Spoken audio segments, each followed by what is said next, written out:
The Canada Emergency Response benefit of CERB is coming to an end, and that means many Canadians could be worse off when it comes to their finances. So where can people turn if they feel overwhelmed by their financial situation? BC licensed insolvency trustee Blair Matton joins us with some tips to help out consumers dealing with debt. Good morning, Blair. Good morning. Debt definitely takes a toll on mental health. Have you seen a lot of clients dealing with this during COVID? Yeah, absolutely, Jason. And, we're already pretty stressed out dealing with a once in a lifetime pandemic. So to have some debt continuing to accumulate and feeling like you don't know what to do, it can just add stress to an already difficult situation. Debt consolidation is definitely an option for many people. Is that an avenue that you suggest for your consumers? Well, it's something to explore, and there's two main ways people can go about it if they're not able to access the consolidation through their bank. One way is to consider working with a credit counselor, and that can work well if you're able to pay off all of the debt, but you just need a break on the interest. So a credit counseling plan, you'll pay everything back, but you'll pay a little bit of a charge on top of it, but you'll probably save the interest.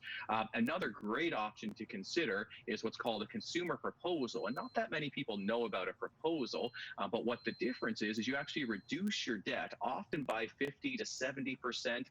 You pay no interest and you get the same protection as if you had filed a bankruptcy. So nobody can call you, harass you, take you to court, do anything against you. You get the chance to restructure your debts, reduce the amounts, eliminate all the interest, and you don't have to consider a bankruptcy. So it could be a really good option for people to consider, especially during a really stressful time. And when do you consider to start considering a formal debt management plan?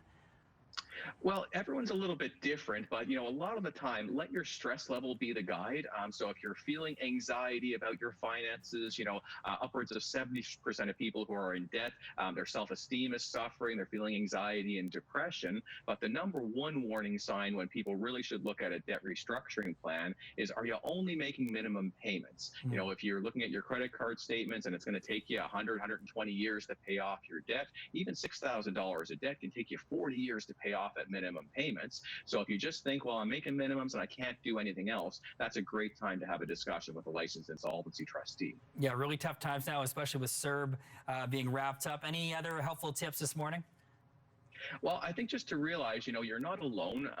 Every year, there's over 100,000 Canadians in Canada that file either a bankruptcy or a consumer proposal. And when you sit down with a licensed insolvency trustee, it costs you nothing to figure out about your options. So whether you're in good shape, but there's people in your extended family or friends who are having a tough time, you can be a resource for them. A trustee's not going to judge you. You're just going to get great options about what you can do to legally restructure your debt, move forward, and look to the future with some optimism and hope. Excellent information regarding debt management. Thank you very much, Blair Matton, joining us. Thanks, Blair. Have a great day. My pleasure. Thank you.